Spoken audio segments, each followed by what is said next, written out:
Hello, students, and welcome to Roshi's Education Point.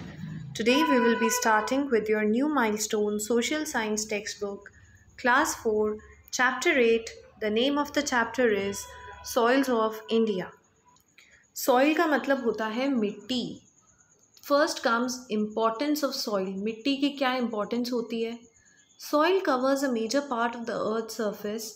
It is the loose top layer of our planet's surface. अब soil यानी कि मिट्टी जो होती है वो हमारे अर्थ का ऊपर वाला एरिया और मेजर पोर्शन कवर करती है. ज़्यादातर लैंड पे मिट्टी ही होती है. सॉइल सपोर्ट्स आइदर डायरेक्टली और indirectly most of the living creatures on this planet. या तो डायरेक्ट वे में या फिर इनडायरेक्ट वे में ज़्यादातर लिविंग ऑर्गेनिजम्स को, लिविंग क्रीचर्स को सॉइल ही है जो सपोर्ट करती है. Plants and trees get their nutrients from the soil. Plants और trees को अपना अपना nutrients soil से ही मिलता है. Soil is also home to many organisms like beetles, ants, worms, centipedes and many more. अब बहुत से ऐसे छोटे छोटे organisms हैं जिनका घर ही soil के अंदर होता है. The tiny microbes in the soil help in the decay of dead animals and plants. The importance of soil also lies in its fertility.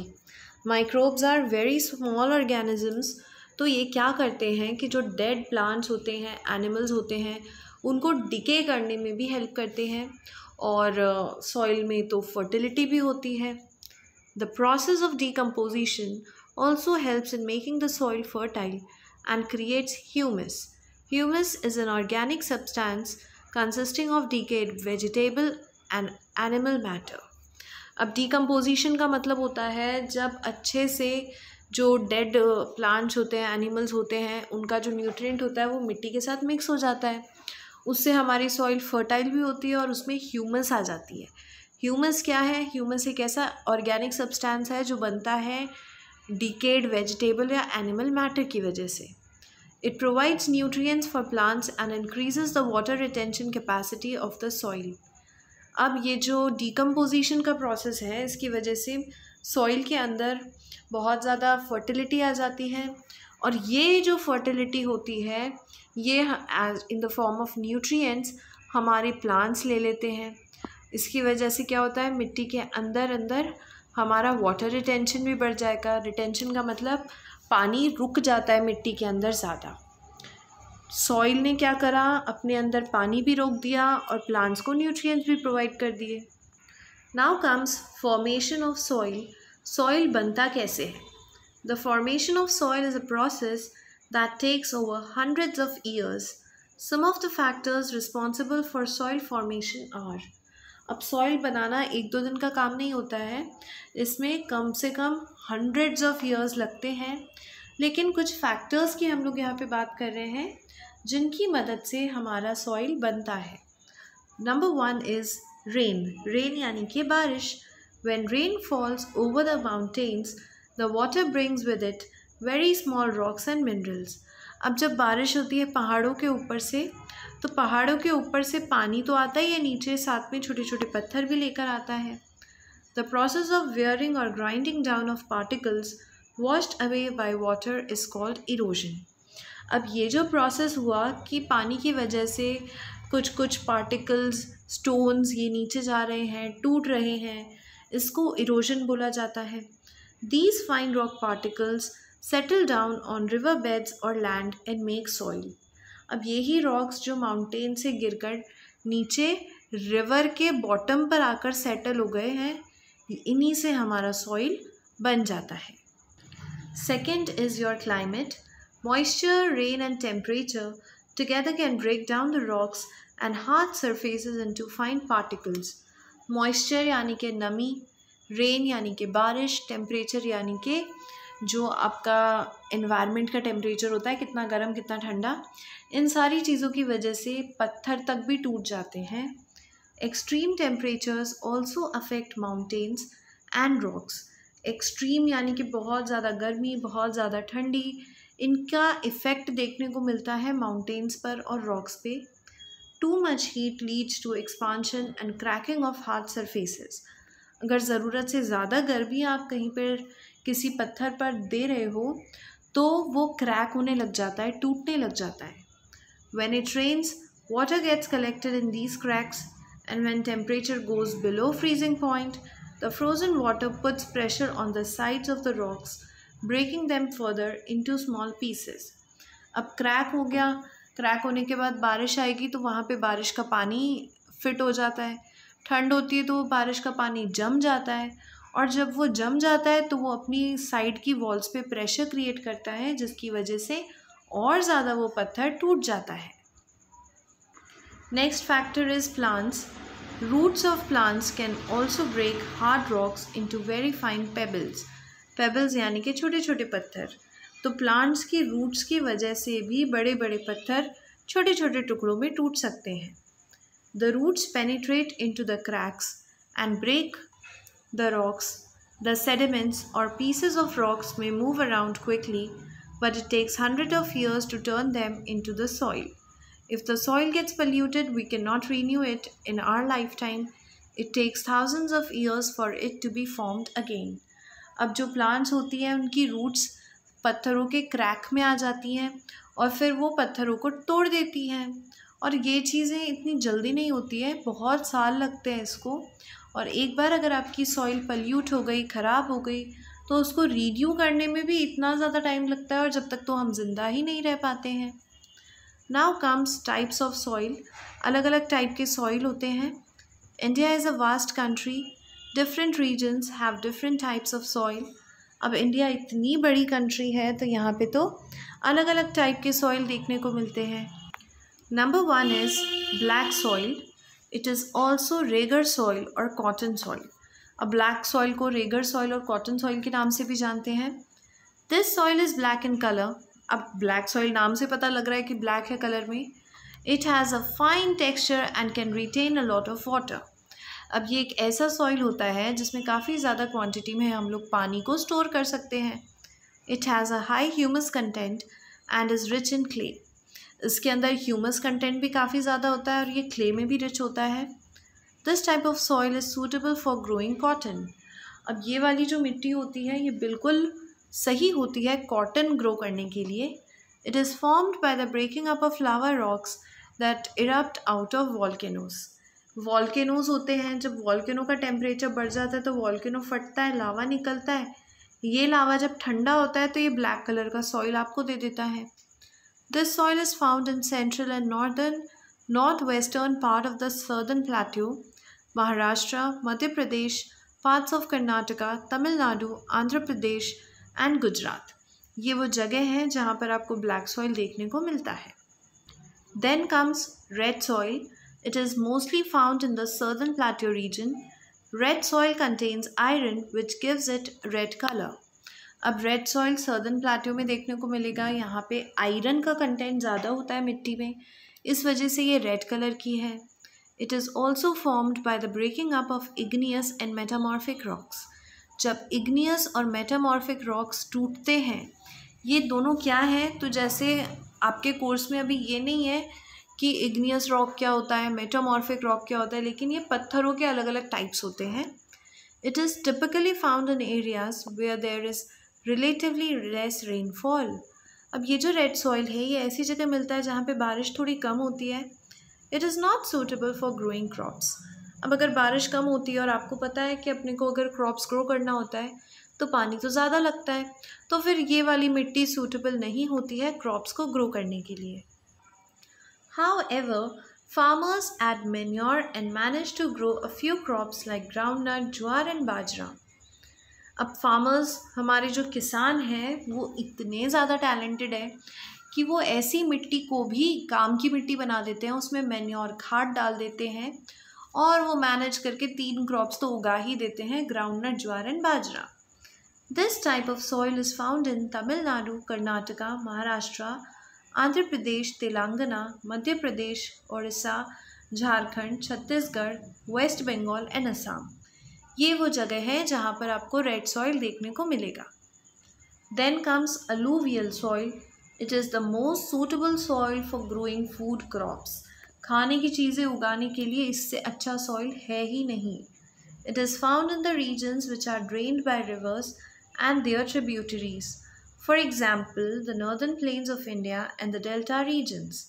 Reverse का मतलब नदी और ट्रिब्यूटरी का मतलब होता है एक बड़ी नदी से निकलने वाली छोटी छोटी रिवर्स। तो जहाँ पर रिवर्स का पानी आता रहेगा वहाँ की मिट्टी एलुवियल होती है और वहाँ पर क्रॉप्स हम लोग ग्रो कर सकते हैं। It is found in the states of Punjab, Uttar Pradesh, Bihar, West Bengal, Orissa, Assam and Haryana. ये वो जगह हैं जहाँ पर आपको अलूवियल सॉइल देखने को मिलेगा। This soil is rich in minerals. इस सॉइल में काफ़ी ज़्यादा क्वांटिटी में मिनरल्स भी होते हैं। The reverse normally carry large quantities of silt और अलूवियम।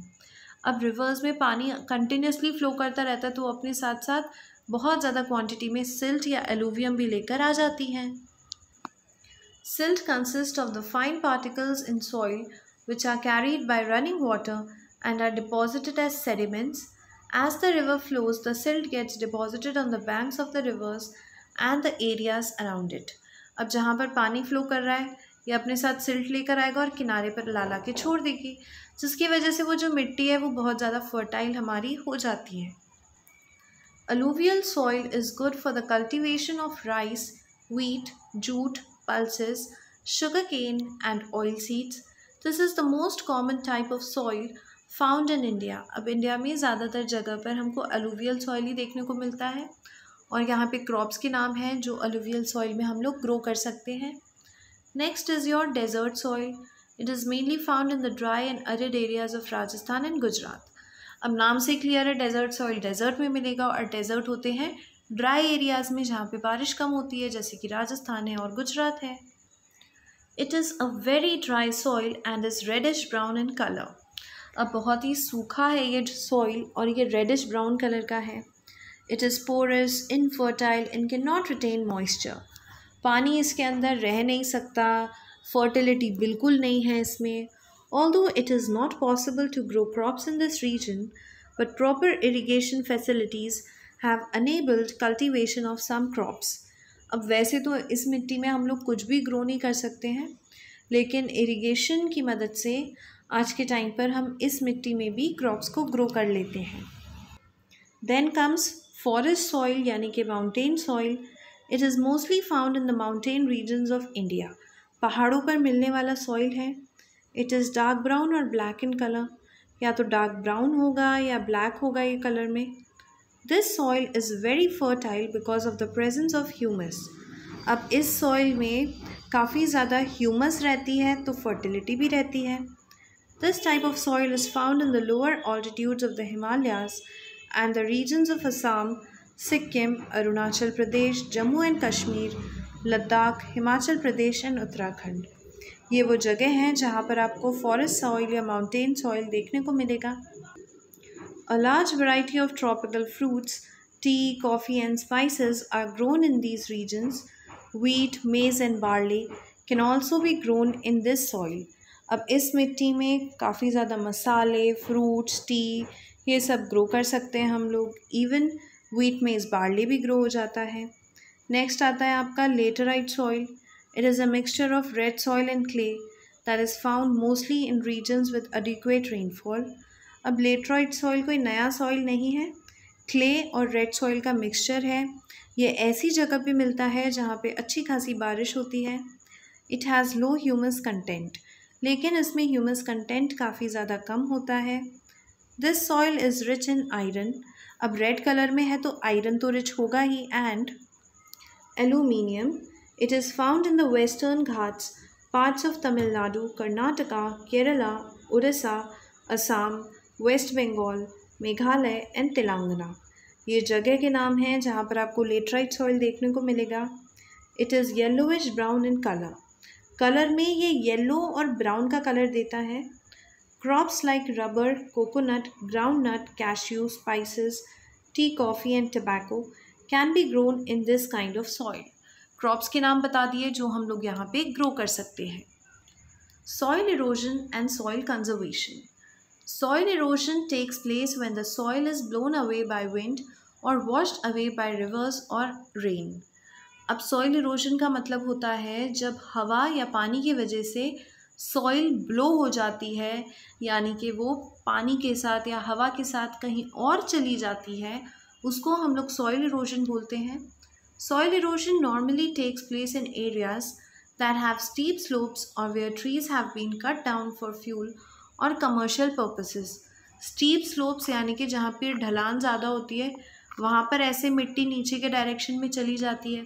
या फिर अगर हम लोगों ने पेड़ काट दिए हैं, पेड़ काटेंगे फ्यूल के लिए या फिर बेचने के पर्पसेस से, कमर्शियल पर्पसेस यानी बेचने के पर्पसेस से, दिस इज़ कॉल्ड डिफॉरेस्टेशन। पेड़ को काटना ही हो जाता है आपका deforestation. Soil erosion can be reduced by building terraces on hillsides and introducing irrigation facilities to overcome droughts. Droughts का मतलब होता है सूखा पड़ जाना। अब अगर किसी एरिया में सूखा पड़ चुका है, पानी अवेलेबल नहीं है, तो वहाँ पर आपको इरिगेशन देना पड़ेगा। और जो स्टीप स्लोप्स हैं वहाँ पर आप स्टेयर्स बना दो इस तरीके की। तो क्या होगा कि जितना भी इसमें मतलब स्टीप स्लोप्स की वजह से मिट्टी ऐसे जा रही थी, वो फिर डायरेक्टली नहीं जाएगी, टेरेसेस की वजह से रुक जाएगी। Planting of trees so that the roots of the plant hold the soil together is called afforestation and is the best solution to prevent soil erosion. अब अगर हम सॉइल इरोजन को रोकना चाहते हैं तो हमें बहुत सारे प्लांट्स ग्रो करने पड़ेंगे। प्लांट्स को ग्रो करना का होता है मतलब एफॉरेस्टेशन। अगर आप लोग प्लांट्स ग्रो करते हैं तो उस प्लांट्स का जो रूट्स होती है वो मिट्टी को टाइटली पकड़ के रखेगी और मिट्टी को फिर वहाँ से बहने नहीं देगी, फ्लो नहीं होने देगी। Plants on the banks of rivers and wetlands are of utmost importance as their roots bind the soil and slow down the flow of water. जहाँ पे रिवर्स का किनारा होता है वहाँ पर हम लोग प्लांट्स ग्रो करते हैं, जिससे कि उस रिवर की जो स्पीड है पानी की वो कम हो सके। The prevention of soil erosion is called soil conservation. जब हम सॉइल इरोजन को रोकते हैं उसको बोला जाता है soil conservation. It is very important that our farming techniques do not damage the structure of the soil. अब हम लोग फार्मिंग करते हैं क्योंकि इतना ज़्यादा पॉपुलेशन बढ़ गई है, तो उसके लिए हमें खाना चाहिए, तो हमें लैंड को जल्दी से जल्दी उसमें ज़्यादा से ज़्यादा प्रोडक्शन करना पड़ता है। इसकी वजह से हम फार्मिंग की ऐसी टेक्निक्स यूज़ कर लेते हैं जिससे कि सॉइल को डैमेज हो जाता है, तो हमें ये करना रोकना पड़ेगा। A good farming technique involves covering bare farm land with grass, crop rotation and keeping the soil rich in humus. आप अच्छी तरीके से भी फार्मिंग कर सकते हो। जो लैंड बिल्कुल बेकार है आप उनको फार्मिंग में यूज़ करो। क्रॉप रोटेशन करो। क्रॉप रोटेशन का मतलब होता है एक टाइम पर आपने एक क्रॉप ग्रो करा, फिर उसको हटा दो और कोई दूसरा रॉक ग्रो कर दो वहाँ पे। उससे क्या होगा, अलग अलग मिनरल सॉइल से चलते जाएंगे और जो मिनरल ख़त्म हो गया है वो दोबारा से रीग्रो हो जाएगा। तो ऐसे करके एक टाइम पर आपके सॉइल का मिनरल रहेगा, न्यूट्रिएंट्स रहेंगे, पूरे के पूरे ख़त्म नहीं होंगे। So yes, this was all about your chapter. अब इसमें दो छोटे छोटे रॉक्स का जो पार्ट था कि इग्नियस रॉक्स और मेटामॉर्फिक रॉक्स, तो हल्का सा आप उसका मतलब समझ लो। इग्नियस रॉक्स का मतलब तो होता है कि जो रॉक्स बनते हैं मैग्मा से। अब मैग्मा क्या होता है, तो मैग्मा मोल्टन फॉर्म में जब आपके अर्थ के अंदर होता है, क्रस्ट, मैंटल, कोर, तो क्या होता है ना कि टेम्परेचर बहुत ज़्यादा होता है, तो यहाँ पर बिल्कुल लिक्विडी फॉर्म में चीज़ें होती है, उसको मैग्मा बोला जाता है। तो जब वो ठंडा होकर एकदम सॉलिड हो जाता है, उससे बनते हैं आपके इग्नियस रॉक्स। और मेटामॉर्फिक रॉक्स का मतलब होता है जब किसी पत्थर को प्रेशर डालकर, हीट डालकर बनाया जाता है, उसे हम लोग मेटामॉर्फिक रॉक्स बोलते हैं। So yes, now I can say that your chapter is complete. If you're having any doubt, you can write me in the comment section below. Thank you so much.